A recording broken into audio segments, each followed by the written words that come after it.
started.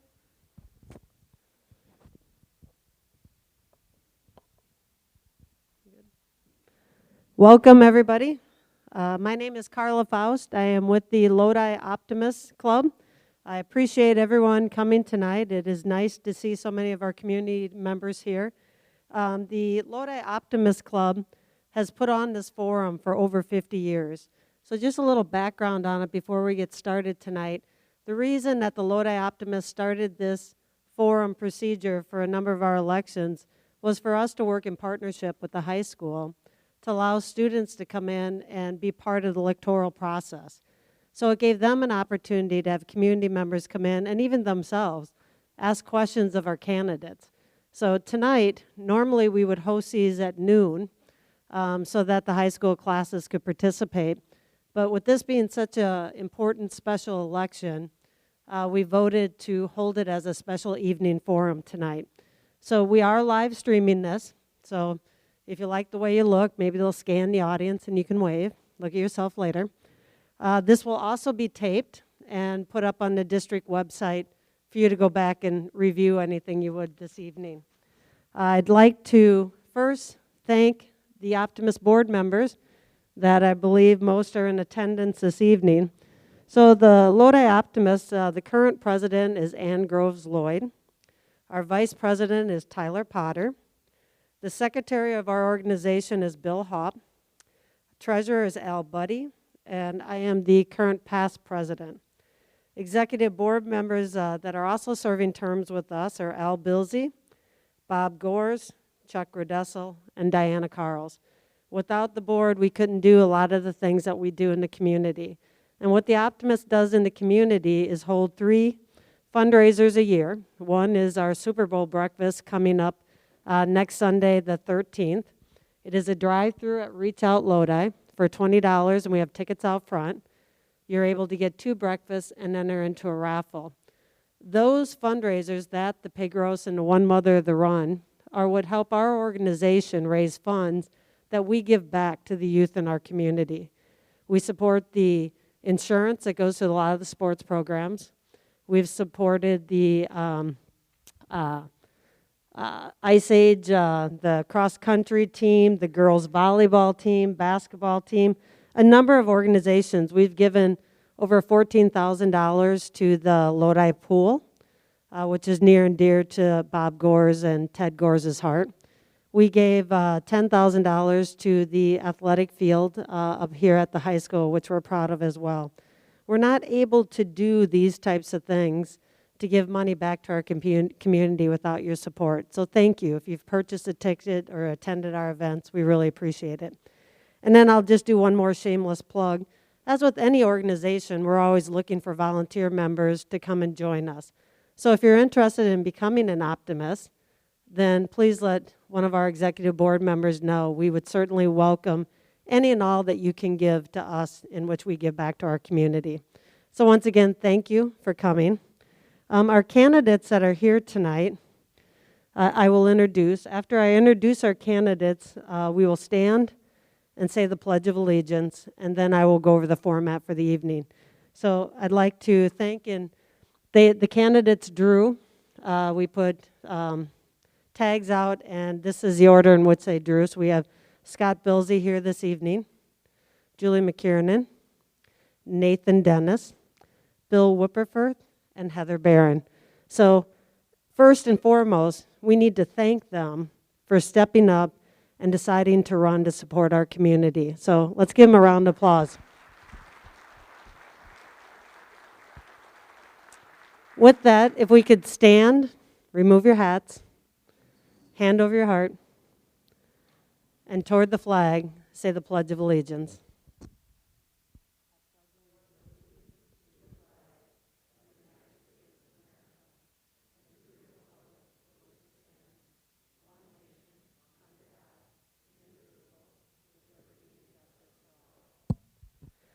So this evening, how the format will work is that this is not a debate. This is a forum. And so we will be having you submit, not submit questions, but ask a question when your name is called. in which I will have a computer here and you have it on the screen. I believe the screen has already set up on the order. So if it is your turn, I will ask that you come to the mic, state your name and where you're from, Carla Faust, Town of Lodi, and then I ask that you kindly ask a question. Please refrain from making statements. And then the only other thing we ask is if you've heard your question asked and answered, and you feel comfortable with those answers, and it's your turn, feel free to pass on your turn and let somebody else. We'll get through as many questions as we can in the 1 hour time limit that we typically give our forums. So opening statements will start. Each candidate will have 90 seconds. We have a timer, and Jeff Lorenz in front, one of our Optimist members as well. Jeff will give them clues on when it's time for them to stop and move on. When we go to start questions, we will start with Mr. Scott Bilsey, and he will answer the question that you've asked, and we'll move on to each candidate. Does anybody have questions before we start on the format? Okay, with that, then we'll let Scott start with opening statements. Thank you. I would like to take this opportunity to introduce myself. My name is Scott Bilsey, and I am your candidate for change. The answers you're going to hear tonight from me illustrate what I mean by change. Why change? Because I believe that the relationship between the community, parents, school board, and administration is fractured. I have observed that groups in our community have become very polarized to the point that it is difficult for them to see each other's points of view. To me, change means working to gain alignment between all groups in our community and to achieve our ultimate goal, that being the quality education of all our students. The changes I'm seeking will allow us to live the school district of Lodi's mission, to paraphrase, a strong partnership of families, community, and educators to inspire students to become lifelong learners. A bit about me. I'm a lifelong resident of the city of Lodi. Both my wife and I graduated from Lodi High School. Our oldest son, Avery, graduated in 2018, and our youngest son, Aiden, graduated in 2020, which puts him in the first graduating class that had to go to virtual learning. I understand firsthand the challenges that this type of learning presents to students, teachers, and families, both emotionally and academically. Based on that experience, keeping kids in the classroom safely is a top priority for me, as I'm sure it is for many of you in attendance tonight. Thank you.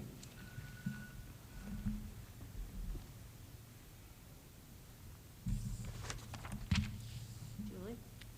You ready? Okay. Good evening. My name is Julie McKiernan, and I am running for re-election for a second term on the Lodi School Board. I've been a district resident for over 20 years. My daughter went to high school, all grades, through Lodi and graduated in 2015. I have many extended family members that live in the district. My niece will be starting 4K this coming fall, and I attended Montello High School. I did not attend Lodi.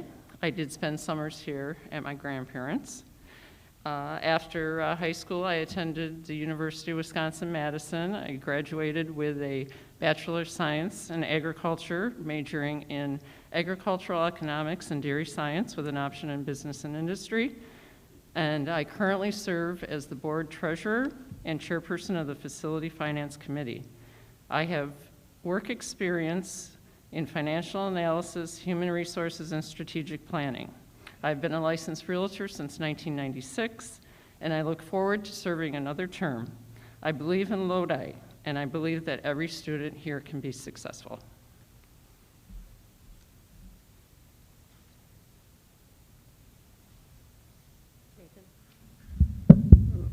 Good evening, everyone. My name is Nathan Dennis. Originally from Sun Prairie. I moved up here about 12 years ago. The longer I've lived up here, the more I've fallen in love with this community. It's extremely strong and very welcoming. I have a son in first grade in the district. I didn't graduate from Stout, but I studied engineering in Stout.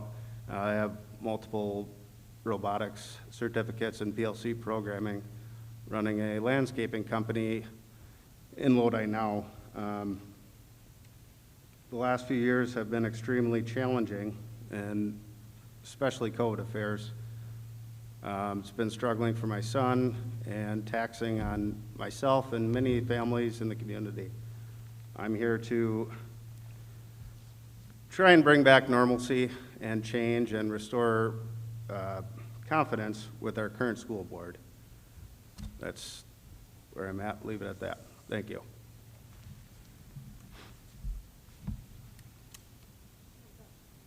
Good evening. I'm Bill Whipperforth. Standard operating procedure. I graduated here. My 5 children, Lisa, Jeremy, Laurel, Matt, Joel, graduated here. 4 out of 14 grandchildren are in the school currently. Cadence, Natalie, Isabel, Jackson. So you might say I have history here.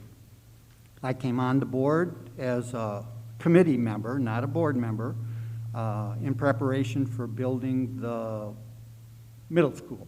And then I came on as a board member as we finished the school. I helped build a high school from scratch. I was off for a year, came back, helped put things together to build the current primary school. I've been passionate about doing community service, and I've had the chance to see people grow, not just students, but the teachers, the administration, and the board. We really have a good board, and we function at a high level, and I'd like to continue. Yes, I'm an incumbent board member. I like the work. Thank you.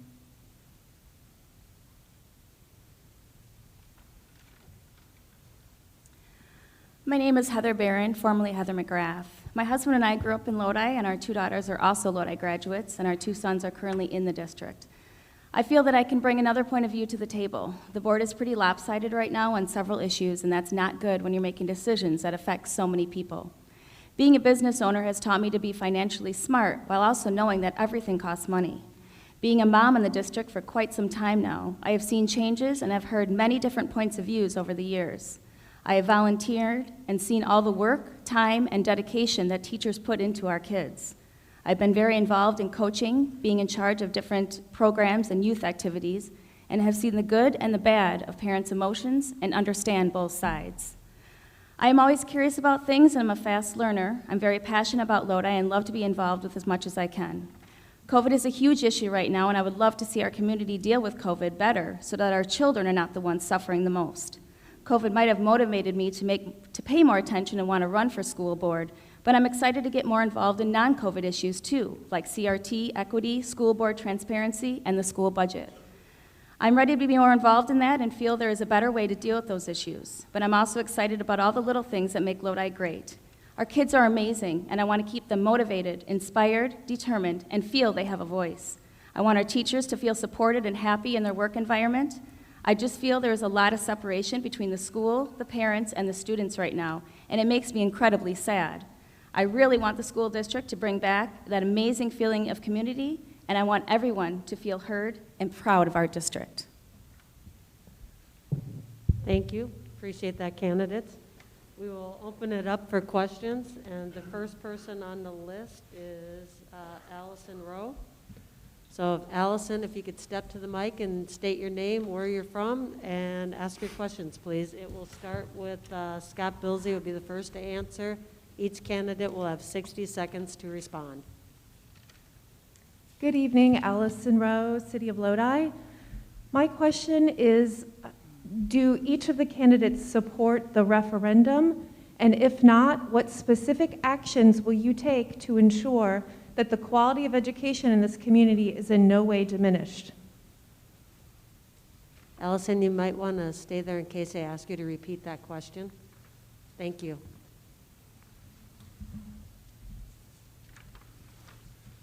So the upcoming spring referendum, I assume, is what you're asking about. There are 2 parts to that referendum. I would say that I support the first part, the part that is to essentially keep the teachers' salaries, to keep the lights on, to keep programs in place that we are accustomed to having. The second part is more the maintenance component of the referendum. The referendum, as it's going to be put forth, is a $6 million referendum. The first part is approximately $3.5 million. The second part is approximately $2 million. I believe right now that families are hurting with the tax increases, with COVID, with inflation. I would support the first part of the referendum, but I would have not voted for including the second part of the referendum. Julie? Yes, I am for the referendum. It is 5.98 million is what was passed. I think it is essential in our operational portion of the referendum. We have monies in that for increasing pay to our teaching staff and benefits. We are finding it very difficult to compete with other school districts for staff right now. We have several positions that are open. Also, as far as taxes, the overall picture of the referendum, the mill rate will actually be dropping by, I believe, 0.11. So we'll be under the 11%. So it is essential that we pass the referendum, because without that, there are going to be measures that will have to be taken to balance the budget. Nathan? Yes, I've been having difficulty finding exactly where this money's going to be allocated. According to the survey that was put out to the community, the majority of people that I have spoken with did not receive the survey, or it came out as junk mail, so it was thrown away, myself included. I wish I could have been a part of that. So do many of the people I've spoken with in the community. The providing more benefits and teachers' increase in salary, I think, is very beneficial. They've been wonderful thus far, in my experience. I would like to know exactly where it's being allocated and how to say yes or no, I support the additional 3.85 per year on top of the 1.7 current. And Bill? Between 70 and 80% of our operating budget goes to pay people's wages and benefits. And so the referendum, which I've helped put together and I support 100%, is essential for us to be able to pay our teachers. Our teachers are currently in the bottom third as far as pay scale in Columbia County. So that doesn't bode well for us to be able to retain them. And if you're wondering how they're doing, well, we have some in-house measures by which we check to see where the students are doing, and they were a little behind at the beginning of the year, but they are at or above normal for this time of the year, regardless of COVID. So I'm really happy. This is information we just got on Monday night. Heather? One of the reasons I'm running for the board is because I want to be more involved, and unfortunately before that I wasn't, and I didn't really pay attention as much. Now that I'm getting into things more and hearing about the referendum, what it's going to go towards, I do think it's going to go towards a lot of great things. Obviously, the teacher salaries, we got to keep them happy. We need them to stay here. We need the good ones to stay. It's going to go to maintenance stuff that needs to be done. I do feel when I'm on the board, if I get on there, that I will definitely be looking at every cent of where it goes, because I have a feeling that there was some things that might have gone to things that a lot of people didn't know, or maybe the board didn't even approve. I have no idea. But I think we need to be maybe more of a penny pincher on certain things and stop always saying, well, we need money for salaries, when actually we're spending money on stuff that we probably don't really need. Thank you for your question, Allison. Next up is Diana Carls. And the first one will be directed at Julie to answer. Diana Carls, Township of Dane, and proud Optimist member. So this is an Optimist question. What are you most optimistic about this district going into the future? And Julie, we'll start with you. I would say the most optimistic part about being a member of the greater Lodi community, since I am also from Dane, is the fact that we have a very wonderful community. Going forward, I think we can do better. I think Lodi can do better. I know Lodi can do better. I know Lodi can come together. We need to make this a great place to live, to work, and to attend school. And that's why I'm very grateful to be part of the community.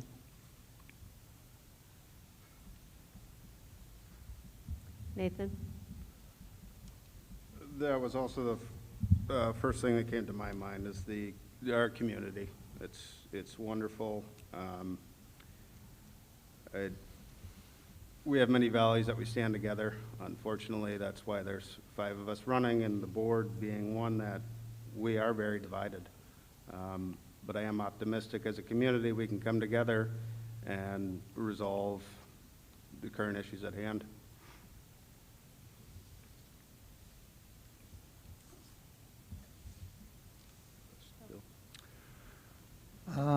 Our board and administration have worked hard to put the kids into a position to succeed. And the best thing, the shining thing about this school is the kids and how well they're doing. When I started on the board, we were ranked in the bottom 3rd in the state as far as the other high schools. And 2 years ago, we were number 38. Now, that's not an accident. That's opportunities and the success of our students, not only here, but when they hit college or real life. So that's as good as it gets. Have kids that can go out and be functional adults in our society.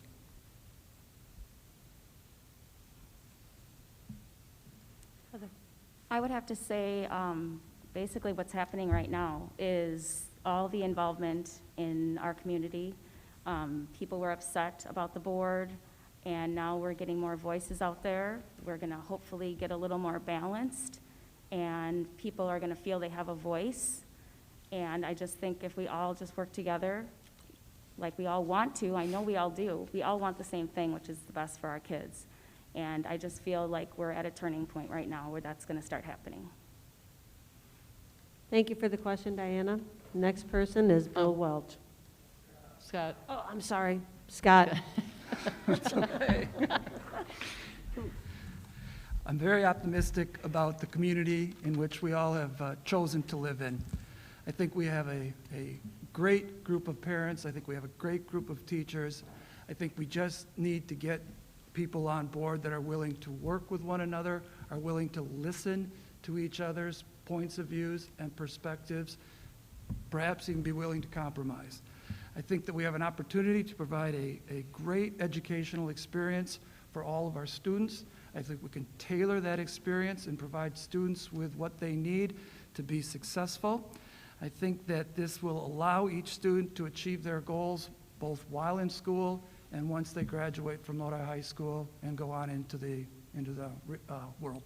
Thank you. And Scott was optimistic that I would call on him. Sorry about Figured that. you would. Thank you for the question. Next up is Bill Welch, and we will start with Nathan.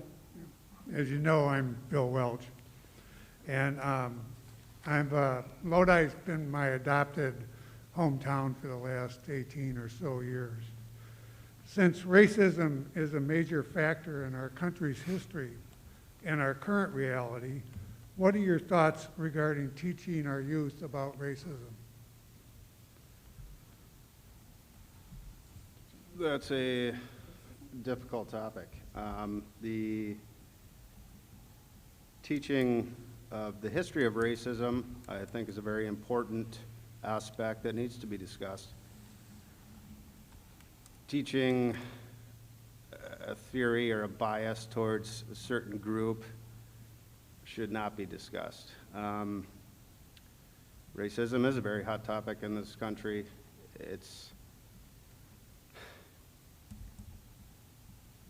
Sorry, I'm stuttering here.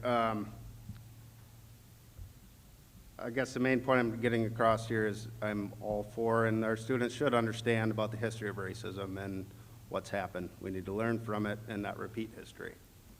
Thank you.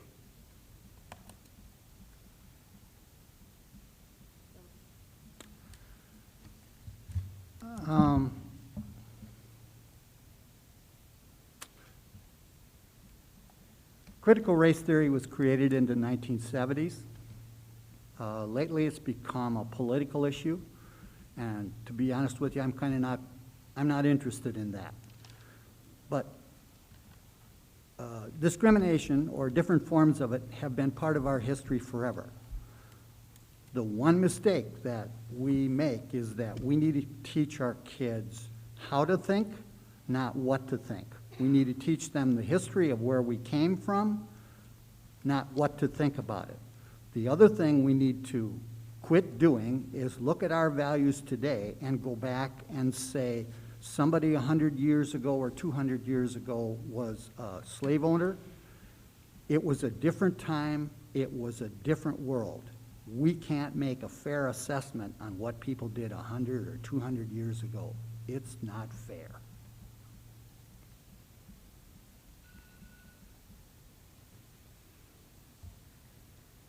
I think we need to be more open about it. It's kind of a shushed topic, and I actually think it makes it worse. Unfortunately, racism is going to be here forever, and it's been here since the beginning of time. And instead of trying to force it or say it's not around, it is, and we need to address it, and we need to teach our children better. And it's all skin colors. It's not just one. But we also need to teach it so we're not teaching our kids to feel bad about something that their culture did years ago. So we need to be more open about it, admit that it happens, and just tell the kids and teach them that it's not right to judge anybody on their skin color, their background, their cultural lifestyle, nothing. And I just think if we're more open about it, it's just going to be out there, and kids are going to learn from a very young age that it's not acceptable.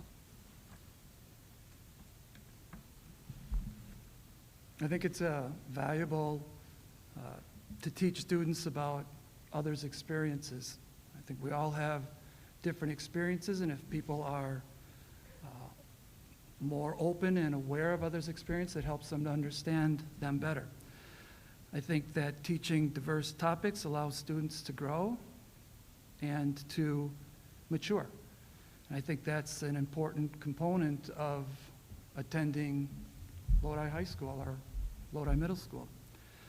I think that by appreciating diversity, we can understand others better, and in the process, everyone can grow and improve.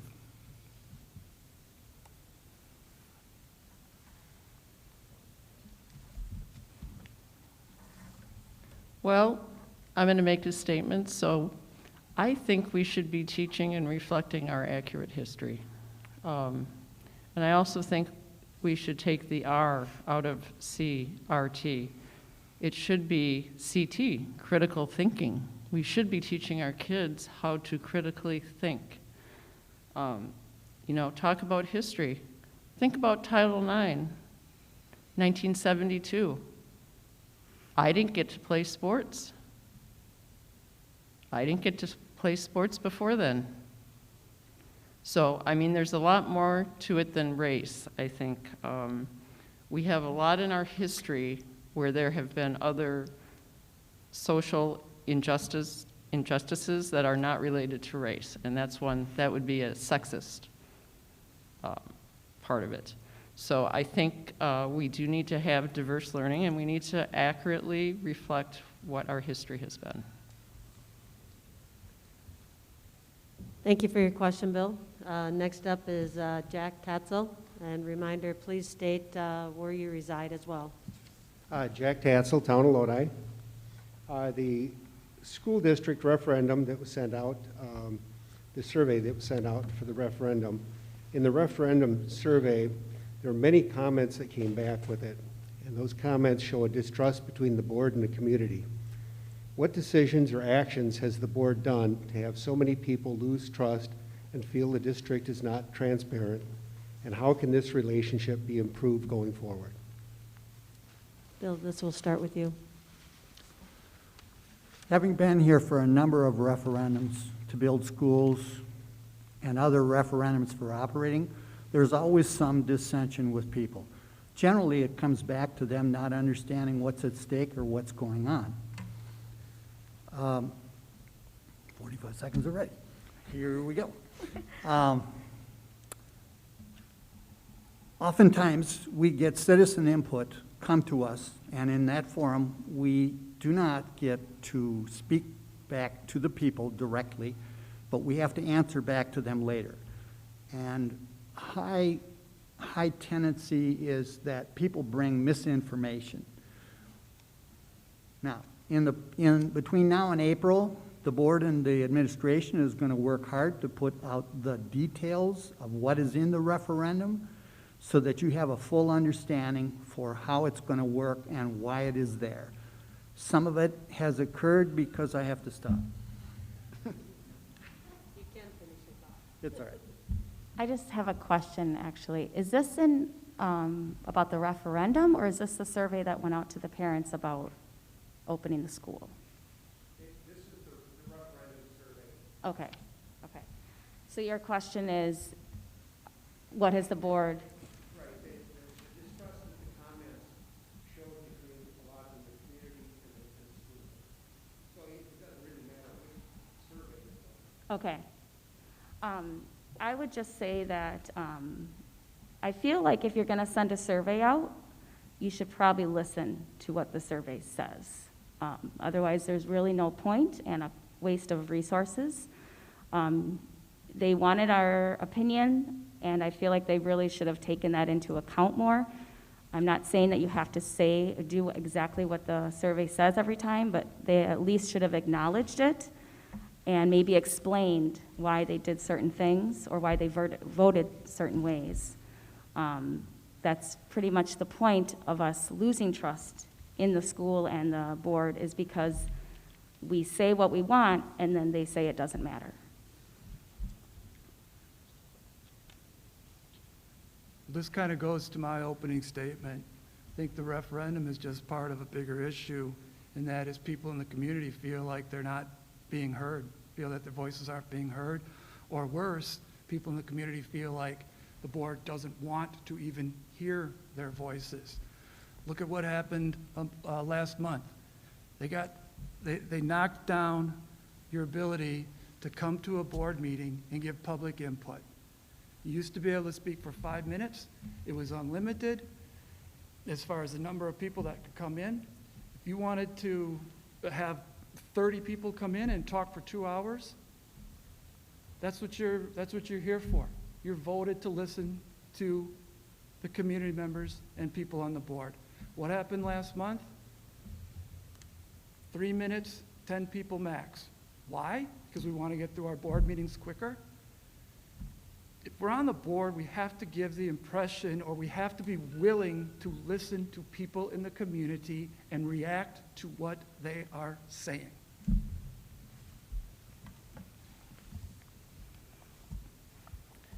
Well, I would agree that we have a disconnect in communication. I think we need to find a way to improve that communication and come together. I do not believe that it is the intent of the board to ever overlook items that are in surveys or public input. We look at everything. So there's often times where I found myself quite frankly with the COVID reaching out to people to get public input.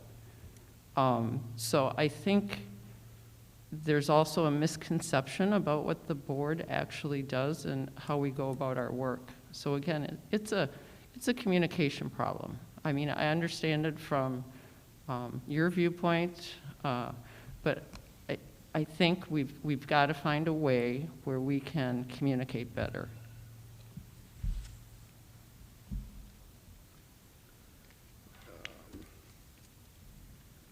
Could you repeat that question one more time for me, please?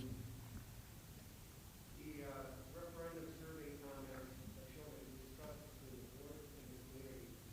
What decisions or actions has the board done that have so many people feel that this district is not transparent? How can this survey improve going forward? Yeah, like I had mentioned earlier, in regards to the survey, many people that I've spoken with did not receive it or fill it out. And the numbers that I found on the district website do not show how many people filled it out, how many were sent out, what was the return rate, et cetera. Thankfully, I'm not sure how many are familiar with Act 89, but that will require financial transparency. Unfortunately, that won't take effect till 23-24 school year. I think we would have far less issues now if it was already enacted. Yeah, and communication between the board and the community is very important, and there is a disconnect. So, thank you. Thank you for your question. Next up will be Leslie Curtis, and the question will be answered first by Heather. Leslie Curtis, Town of Lodi. My question is, would you all be open to developing processes to increase the transparency to the public, to show the emails, the work sessions, and the conversations that occur among the leadership and the board when deliberating before casting votes at the board meeting? And if so, how? Because this is currently important because it could appear as though possible open meeting laws could be being breached. I'm so sorry. Can you just repeat it one more time? Yes. Would you be open to developing processes to increase the transparency to the public, to show the emails, the work sessions, conversations that occur among leadership and the board when deliberating before casting votes at the board meeting? Absolutely. I know as I say that, and I'm not on the board, and I'm sure that, I don't know if there's certain rules. I'm not going to pretend I know everything. I do know that, they have a board email, so that should be what they use to discuss everything. Obviously, we're a small community. We know a lot of people. I'm sure they individually talk to people of their friends or whatever. No, I'm not open to having their phones and all that being bugged and, checking that. But absolutely, I feel like everything should be open. We need to know what's going on. I mean, this is half the problem, that people don't know what's going on is because of the closed sessions or, conversations that have gone around. I know that there's been expenses that we have no clue of what has ever been even brought to the board. So, yes, I would say definitely we need more transparency. So let's figure that out. So a common question that I've been asked is why you're running for the school board. This is why I'm running for the school board. There are certainly items that are discussed in closed session that have to remain in closed session, or that can't be discussed with the public in general. So I hope that would be understood. But the vast, vast, vast majority of topics that are discussed by the school board can be very transparent and communicate with parents. That's why I'm here. I don't feel that is happening to the satisfaction of many in the community right now. How would I go about doing that? Work more closely with parents. Listen to all perspectives. Listen to all opinions. Try to form consensus. And be as transparent as we can, because if you know what we're thinking, it's easier for you to understand the decisions that are made.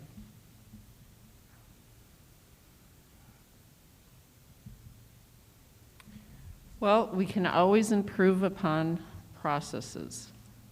Definitely would be willing and open to consider that. But we do have a process currently on the board. We do a lot of our work in committee meetings.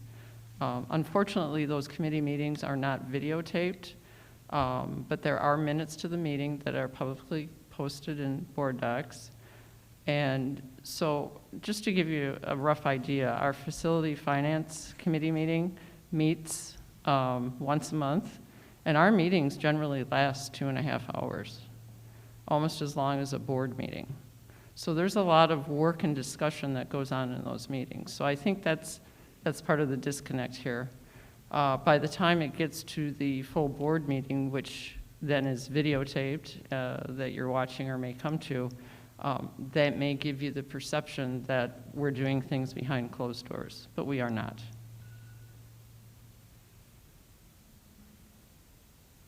I absolutely believe there should be transparency, especially in the age of technology. I was actually trying to find transcripts of the minutes before this meeting to prepare. I could not find even a video link on the district website, and that's extremely unfortunate that I searched for at least a half an hour. This stuff should be public, the minutes, and at the very least, a link to get to this live stream from the past. I work with computers. I have trouble finding it, so the average person, I can't imagine. And that should change. It should be easily navigated through the district's website.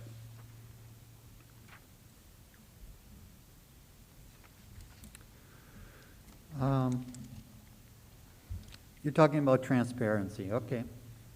The nuts and bolts of our committees is where the work is done to take to the board. Everybody is welcome to come there if they should choose. There is a time in those meetings for citizen input. They're not televised, they are recorded. But that's where we do the most of the work. And it comes back to the talents of the individual board members.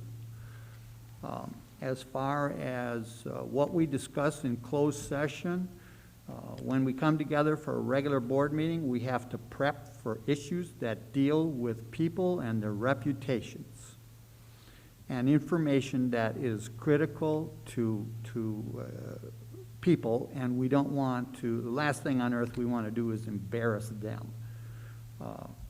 As far as communicating with a board member,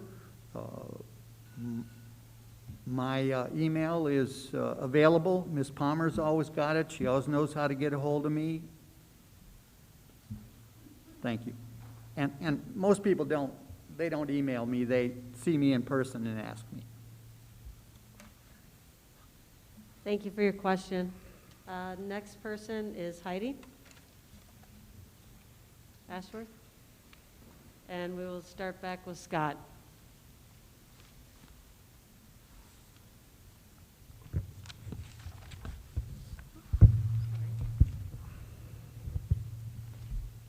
My name is Heidi Ashworth Marshall. I'm from town of Lodi. In understanding that the COVID circumstances are unprecedented, I would hope and pray there have been many lessons learned. Bearing that in mind, do you agree with the decision for the elected school board members to delegate 100% of their decision-making powers to an unelected, unaccountable, hand-picked medical advisory committee?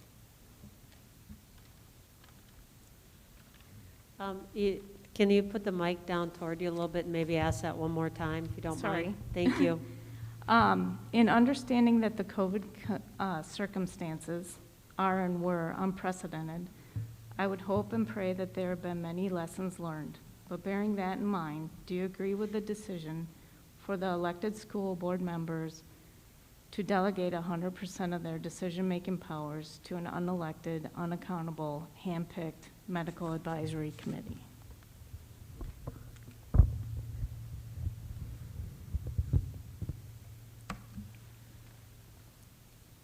I agree with the current board working with a group of medical professionals to try to come up with a plan to do the right thing for the school district of Lodi. I understand your concern about elected officials giving the appearance or giving the perception of delegating 100% of the decision-making process to an unelected group of individuals. But I applaud their effort on trying to get as much information as they can with the overall goal of trying to do what's best for the students and to keep the students and staff safe. As it pertains to COVID, my top priority, if I were to be elected to the school board, would be to do everything in my power to keep kids in school, in-person learning.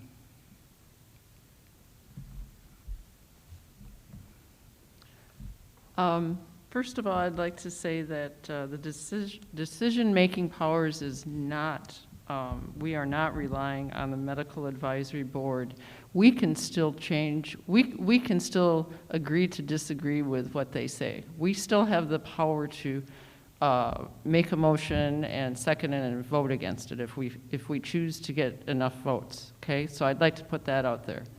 But when we found ourselves at the beginning of COVID with absolutely zero direction, we put this together. We want to hear from experts. So this is one piece of our mitigation. We have other experts. We call in our HVAC people to talk about filtration and airflow. So we seek other experts than this medical advisory board. So we are doing everything we can to keep the kids in school, keep everybody safe, keep enough teachers in school to teach.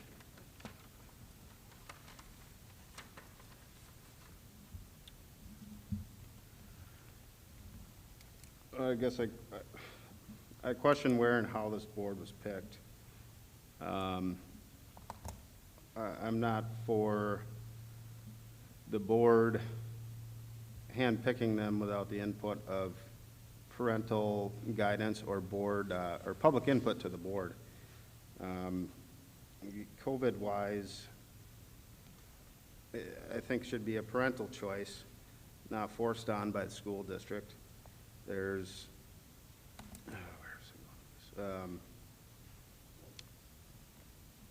I do want to see our kids remain in school, and I would ideally like to see them without masks. However, remaining in school is a top priority to me. But again, I don't want to see a health board elected by the school board without public input.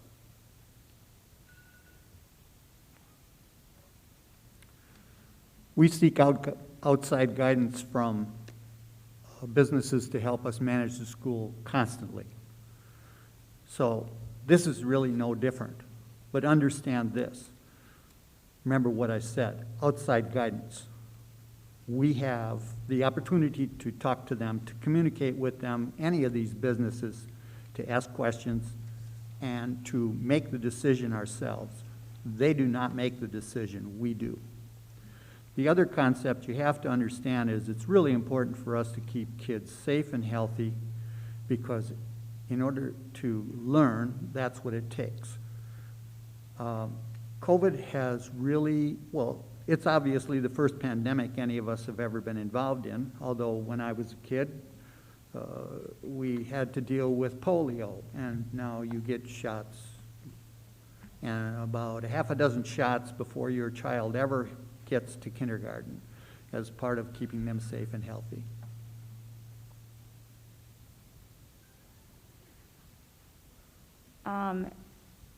A board is supposed to be balanced. So if you're going to have a medical advisory board, then you need medical professionals that have different opinions on different things. Because no matter what people say, there's experts saying all different things about COVID.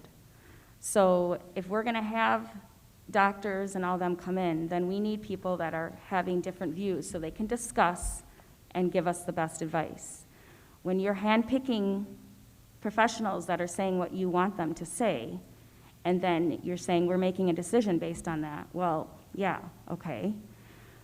So if we are going to use a medical advisory board, then yes, I think we should have public input on that, and we should get them elected. If it was going to be a quick, like just, oh, I just want your opinion on something quick, fine. But this medical advisory board has been in process for a long time now. So I think it's time, if we're going to actually have an official board of some sort, then we need to elect them, or at least have public input on it. Thank you for your question.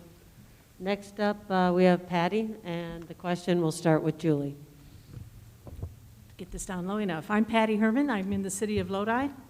It was mentioned earlier that the board has gone to limiting the amount of time for public input at board meetings. Prior to that, I know that there were meetings that went on until 11:30 or later, which is not a time when I think we can expect anybody to be making the best decisions, and they have hard decisions ahead of them during those periods.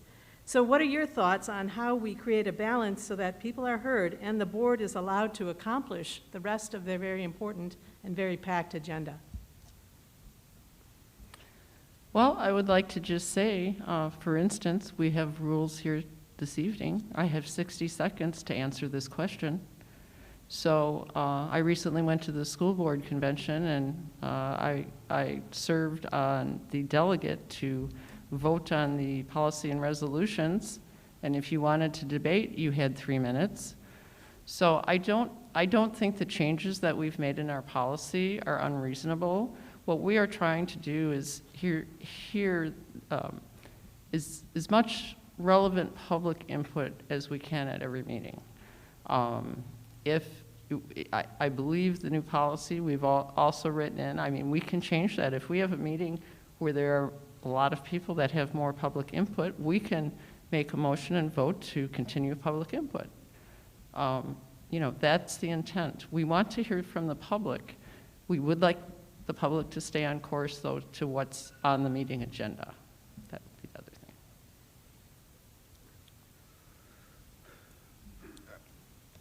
thing. I don't want to see a limit, especially as of late. For example, in this room, I don't know, to approximate 60 people. If everyone's given 20 minutes, no, this would go on until 1 a.m. In smaller meetings, 10 people, why was it okay for 5 minutes before, and now we have to limit to the 3 or 2 that they're suggesting? The public input is of utmost value, and that's what the board is to represent, is really the public, the teachers, the students, and public input is extremely important. The limiting they're trying to do right now is, I don't find acceptable. Thank you. The policy that you're talking about of allowing people 5 minutes was put into place in 2018. We found it to be unworkable. What we wanted is to hear a lot of people's voices, what was most important to them, not get a 10 pages that they had written. The other things that we put into place is we situated people so that they gave the municipality that they're coming from, not their address, because we didn't want to put them at, make them uncomfortable, put them at risk. We are interested in hearing from our students, our employees, our taxpayers. If you're outside of that scope, it has no value to us in citizen input. I tried to go over and explain the reasoning for all of the decisions, all of the pieces that went into the policy, and I did communicate with a number of people from around the state. Some boards allow no citizen input, some allow 1 minute. I know it used to be 5 minutes, and I thought that was perfectly adequate, and unlimited speakers. And yes, it would be hard for a board to sit and have to listen for that long, but that's what you're elected for. You are expected to listen to as much input as you possibly can. And if it got to a situation where we did have to go super late in the night, I mean, I'd be fine, then fine. Let's schedule another meeting the next day if it's really going to be that hard on them. But we need to hear from everybody and give them 5 minutes, I feel, is adequate. You can listen for 5 minutes without dozing off. People can get their point across, and we just need to hear from everybody. That's exactly what we're here for the kids and the community too, and the parents. It's everybody.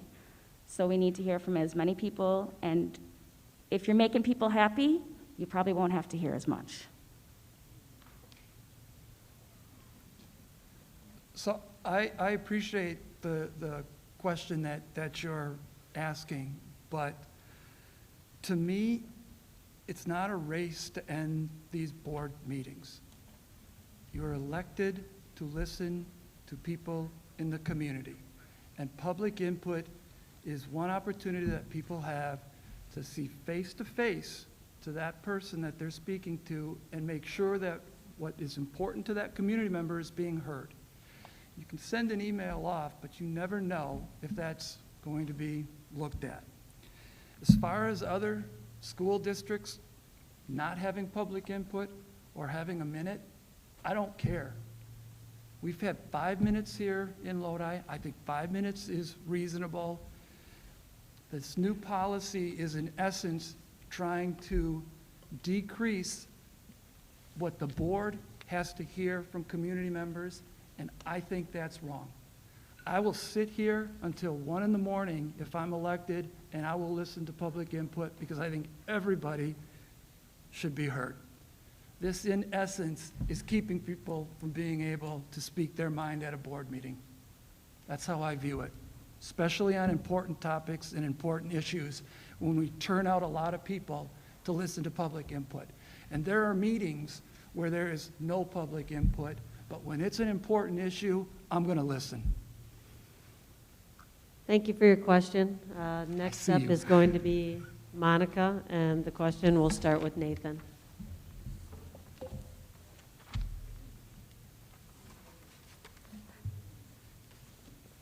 Monica Simpson, Town of Lodi.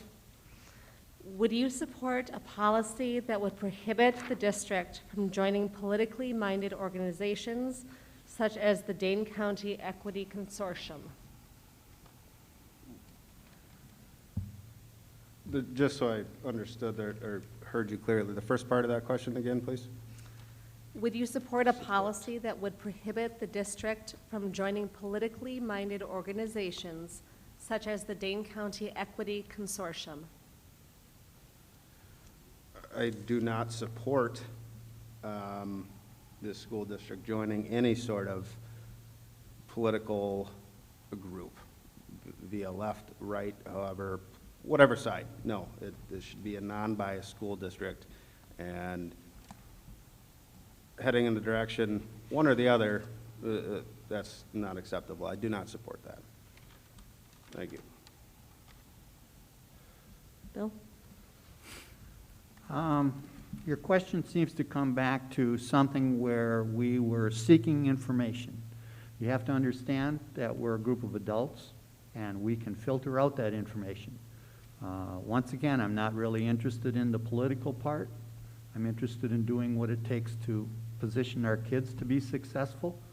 Earlier in the evening, we were asked about the CRT, and I tried to make the comment that we need to teach them how to think, not what to think. And our adults, our board, our superintendent, and administrators are certainly in that category.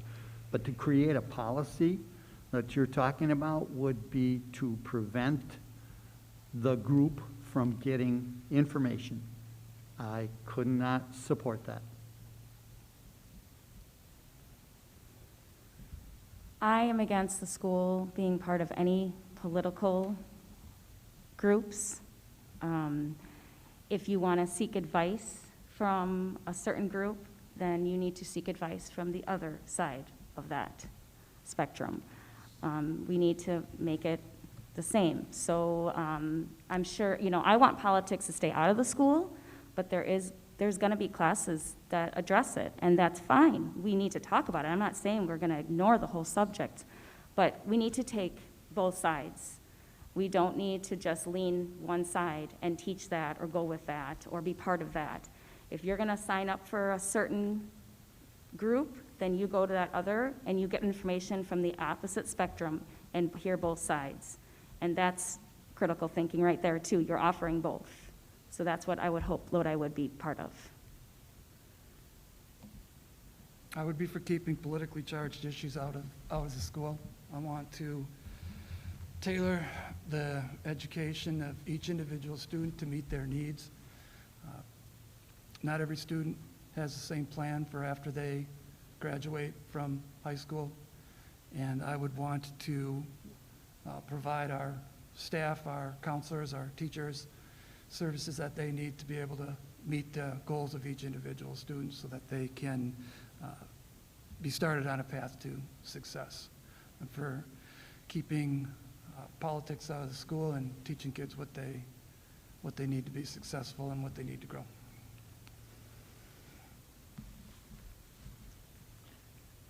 Well, I do believe it should be nonpartisan, just like board members are nonpartisan. So with that, I would say that it is, again, getting back to we need to teach current history. And we need to, if it, for instance, in the high school level, if they are talking about a current event, and we used to have current events in high school, way back when I was in high school. So you have current events, you talk about both sides. So that would be my envisioning of what should take place. Also, that teaches critical thinking. That's all I have to say. Thank you for your question. The next question will be Jess, and Bill will be the first to answer.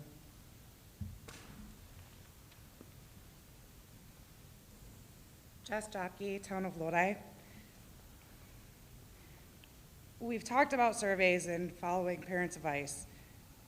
My question is really about how the board will process difficult decisions. We send surveys out and it's not followed, and I would like to know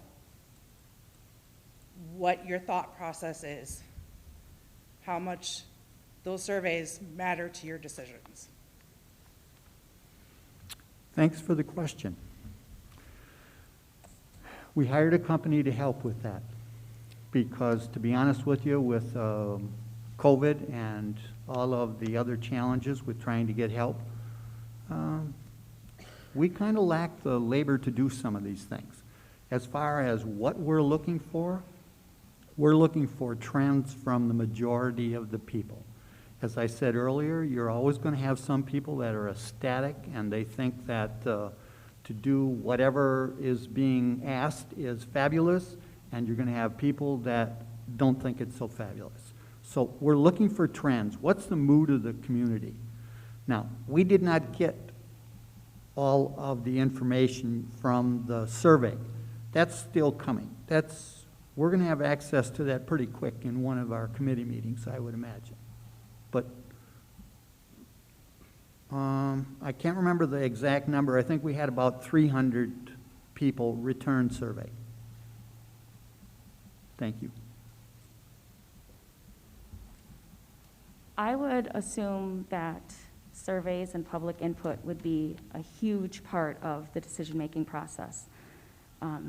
We are elected, school board members are elected, and people are trusting you to make a decision in their best interest. So we need to definitely hear from that. As far as the survey that just went out recently, I had heard that it seems like not all the results were really put out there as much as they could have. It was a little lopsided.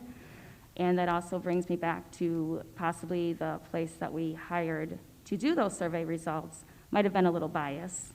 And I also feel like it seems a little interesting to me that we have to spend money to have someone look at our survey results. But anyways, that's a different subject.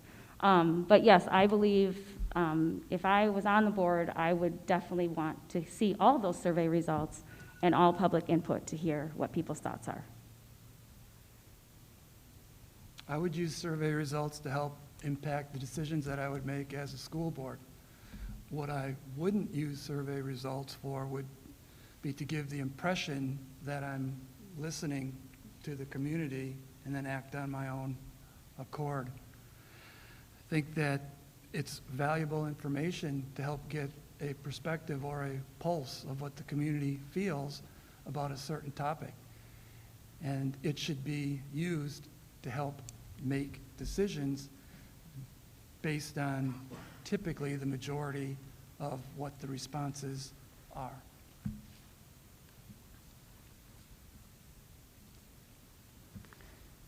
So there's, I want to say, the community survey for the referendum. There were several pages of comments, and I took the time to read through pretty much all the pages. And you get a common theme of what's going on, and I think that's kind of what Bill was alluding to. So that's one piece of our information we use. You know, there's a lot of other pieces to the puzzle. So, you know, when we do take surveys, we are looking at them. We do read the comments, or at least I do. I read through everything. But it's one piece of the puzzle. And so with COVID, and I think maybe you were referring to the masking surveys, I actually right? was. Well, Yeah, and everyone's talking about the referendum.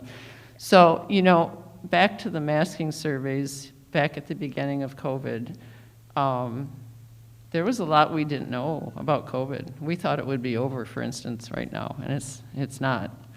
So I have to stop. Surveys are very important. The number that Bill brought up to me, only 300 were returned, is extremely alarming to me. That there has to be, I guess I'm not sure the exact population, 3,300 people plus, and not even 10% were returned. How can you even make an assumption off the community's input on that low of a number? Surveys are very valuable. Hopefully, on that low of a return rate, the current board isn't going to use those numbers as their sole decision-making process. Thank you. Thank you for your question. Next up is Heather, and Heather is the first to answer this question.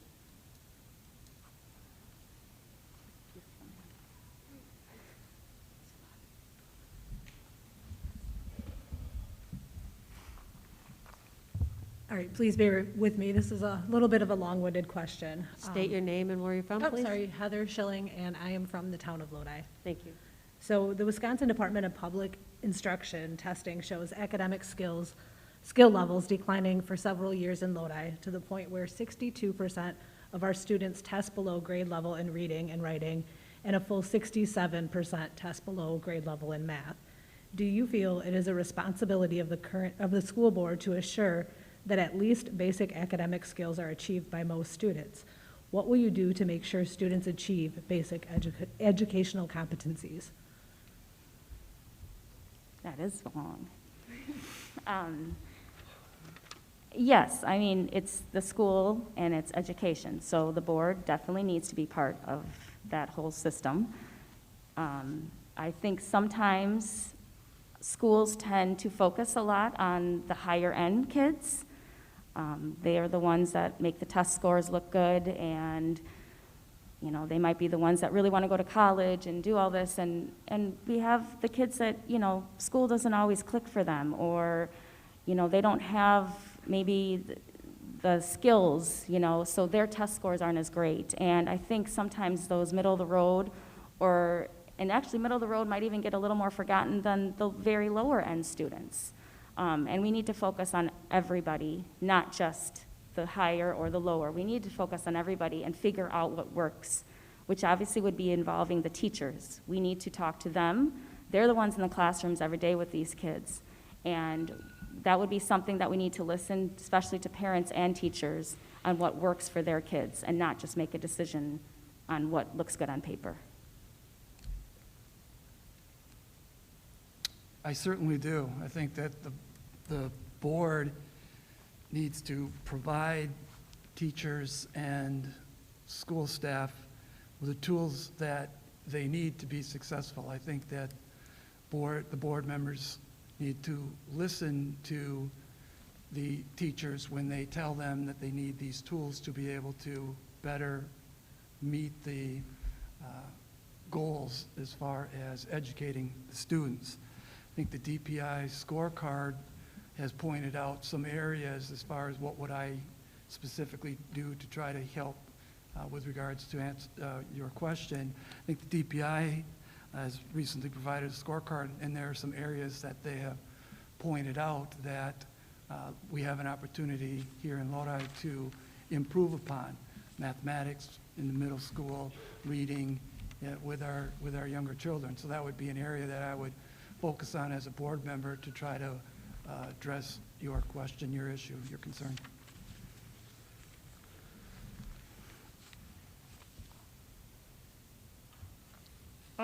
So let's go back to, was it 2010? Act 10? Lodi had to cut a curriculum director position. We rehired for that position 2 years ago. Nick Carls has been with us for 2 years. So we are aware that there are some gaps in reading and mathematics. That's what happens when you do not have a curriculum director and cannot pay for one. We are on board. There have been a lot of systems put in place already, particularly at the primary school, where we are doing actual live assessments. So it's not the testing that they do that gets reported to DPI. They're actually doing live assessments for every student to bring them up to the level they need to be at.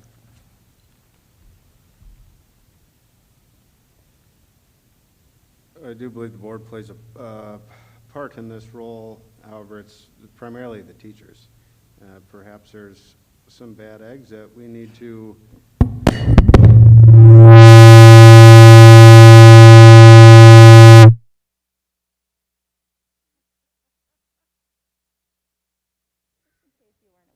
You get to start over.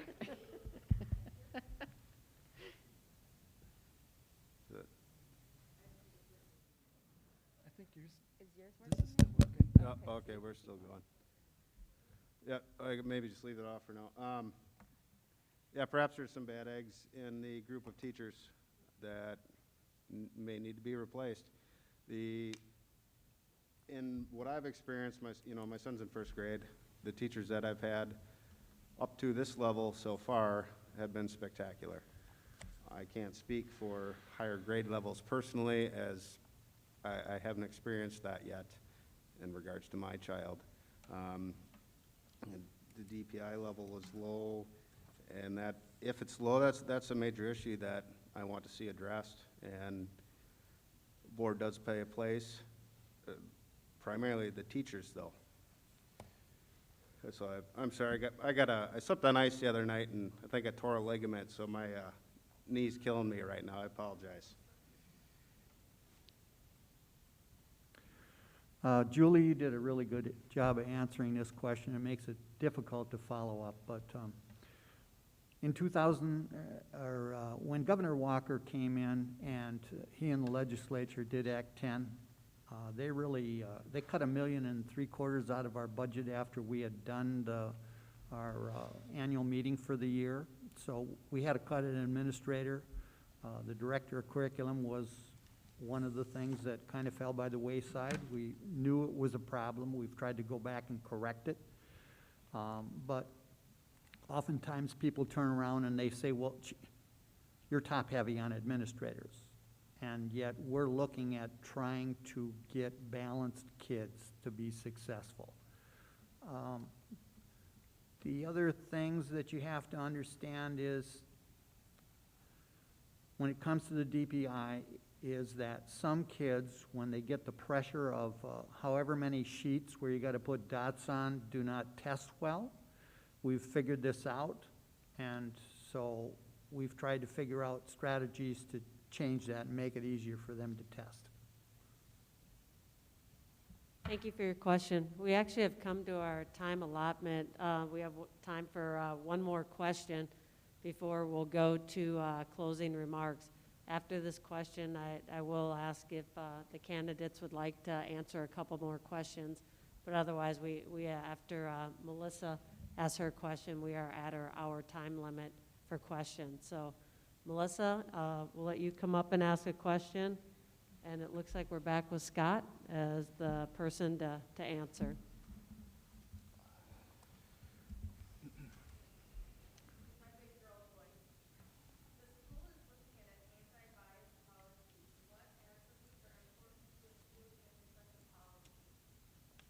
I'm sorry, did you state your name and where you're from? Thank you. Could you ask me that again? I'm not sure I'm understanding the question completely. I think it got turned off. Use that one. No, I could hear you okay. I'm just trying to understand the question better because I'm not familiar with what you're asking me. So if the school is looking at an anti-bias policy, what attributes are important to include in such a policy to you? What would you include in an anti-bias policy? I'm sorry, I'm not familiar with the anti-bias policy that you're asking about. No, I'm asking, like, if the school were to make an anti-bias policy, what would be important to you to include in a policy such as that?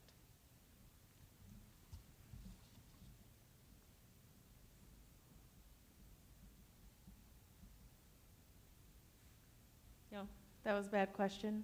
Sorry. Well, I don't think there's any necessarily bad question. I'm trying to, again, because I'm not familiar with Sorry. with what you're asking me. Is it okay if I just interject a little bit? I would appreciate that. I apologize. I know I already asked my question, but the school is currently looking at an anti-bias policy that is used to help teachers in the classroom so they know subjects that they can teach about, can't teach about, such as politics in the classroom. So that's currently happening in the school board, and we are just wondering what attributes, what policies people think should be in that anti-bias policy that the school develops for the teachers. Does that make more sense? Well, I've mentioned previously that if I was on the board, my goal would be to try to keep politically charged topics of curriculum out of the school district, was still allowing for our students to receive a tailored education and an education that does allow them to experience different perspectives, to learn about different groups of people, and to widen their educational experiences. I think that by allowing that, that would help to produce well-rounded students and kids and set them on the path for success moving forward once they're finished with high school. And I apologize for not better understanding the question that you're asking me initially. So I would like to say that, first of all, this kind of dovetails on making sure that every student feels welcome and is feeling safe in our school system to be able to learn. And that would actually be more of the social, emotional, or SEL learning, because they have to feel safe before they can actually learn. As far as the anti-bias policy, again, it should be neutral, talking about both sides, and also helping to cultivate critical thinking. Oh, let me,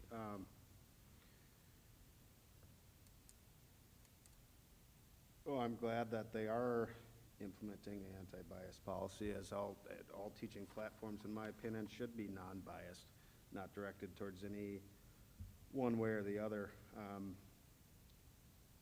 Exactly speaking,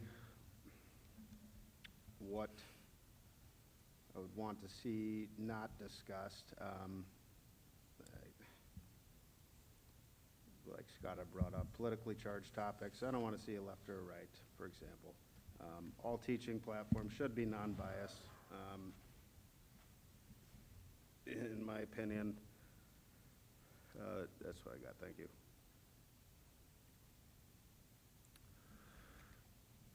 The basis for our policy, and that may be too broad for some people, is race, color, creed, sex, and religion.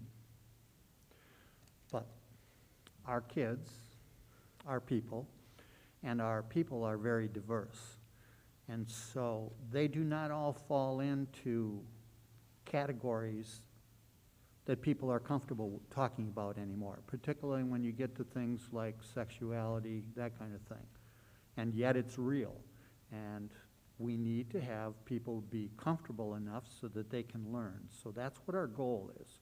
We seek to understand each individual student, and that comes through our teachers, so that we can put them into a position to be successful in our school and beyond.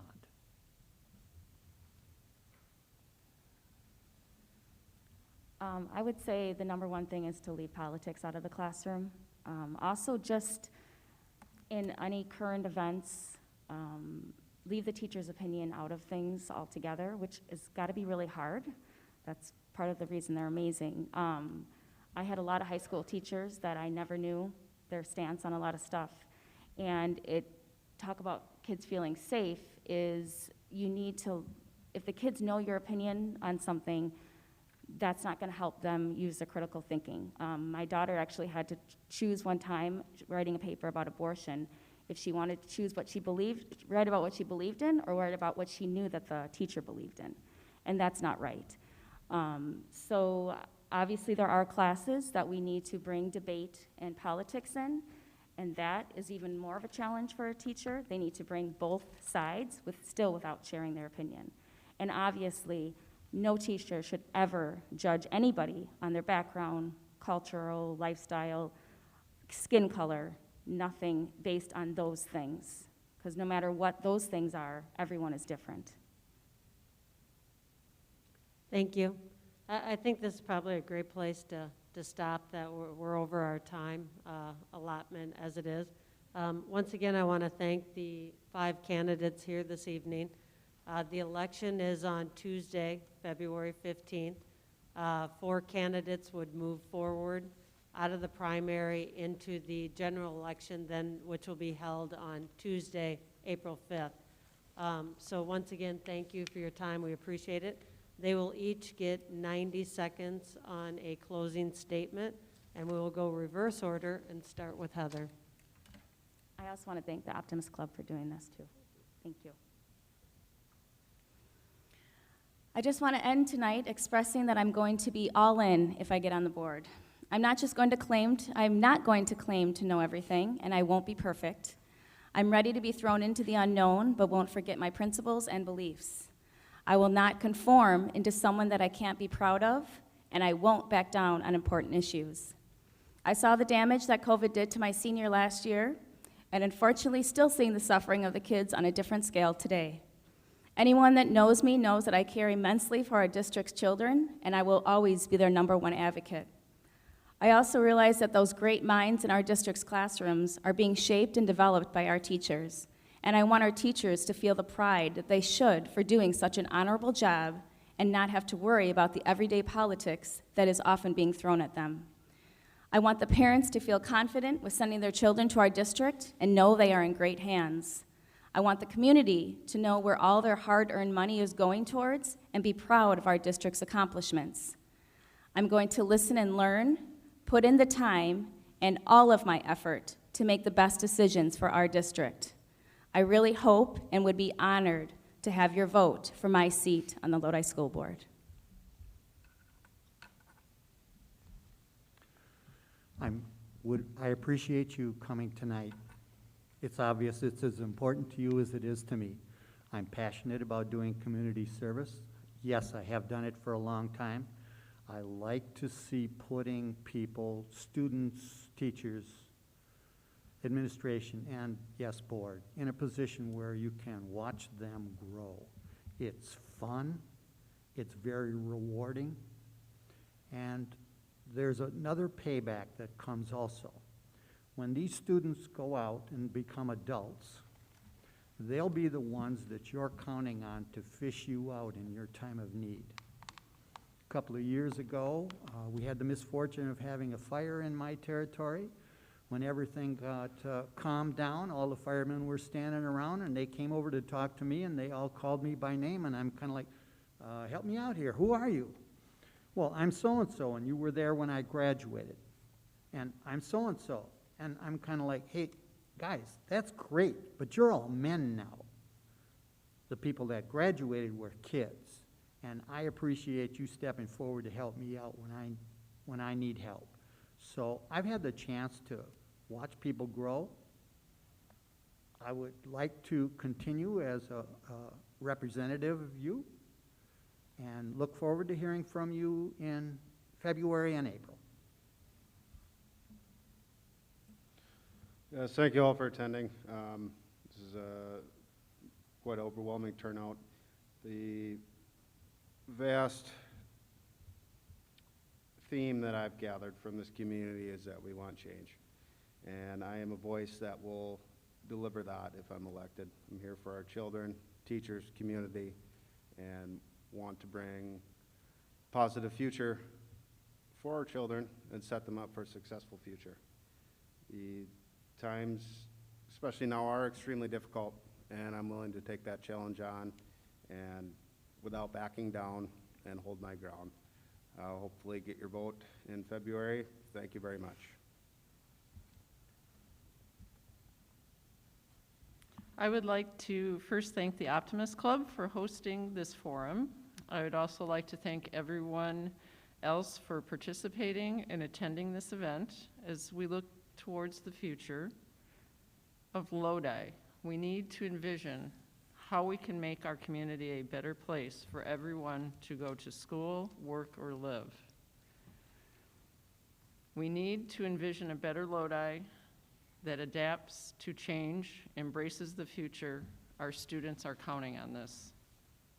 Successful schools create successful communities. I would just like to thank everyone tonight again, and please go out and vote on February 15th. Thank you. I would like to take this opportunity to thank the Lodi Optimist Club for hosting tonight's event. I would also like to thank everyone who attended tonight, both in person and online. It is my hope that you are able to learn more about what each candidate stands for. Please keep in mind that there are numerous important issues facing the school district of Lodi.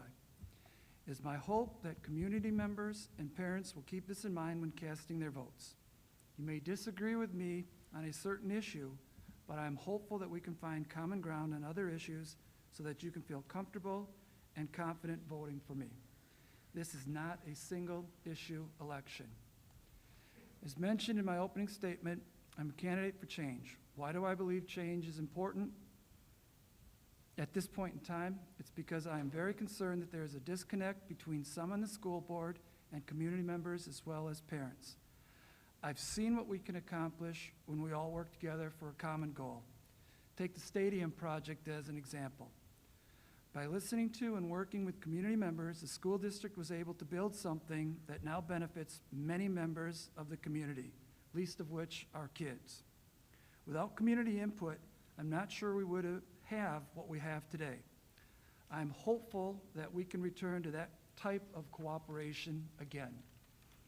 In closing, please get out and vote during both the primary and general election, even if you're not voting for me. Of course, I hope that I can earn your vote over time. Thank you all again, and please do not hesitate to reach out to me with thoughts or questions. I honestly thought there'd be a lot more discussion of COVID tonight, and I'd love to explain where I stand with regards to masks, COVID, and my plan for getting masks off the kids when it's safe to do so.